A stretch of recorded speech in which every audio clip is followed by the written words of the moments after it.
Sochni tovuqni pomidor sharbati bilan tayyorlaymiz. Go'shtlari xil-xil pishgan, suvlari esa go'shtlardan-da mazaliroq bo'lgan bu taomni men birozgina boshqacharoq tayyorlayman. Baland olovda qizib turgan yog'da tovuq bedoralarini teri tomoni bilan qovurishni boshlaymiz. Bedoralarni tuzlab olib, teri tomoni yaxshilab qizarguncha qovuramiz.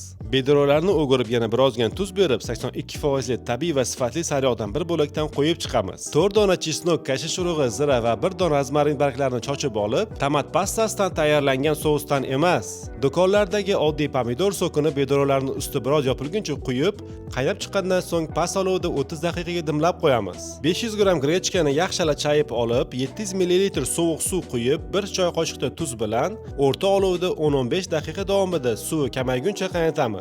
Grechkani suv kamaygandan so'ng bir marta aralashtirib, past olovda 15 daqiqaga dimlab qo'yamiz.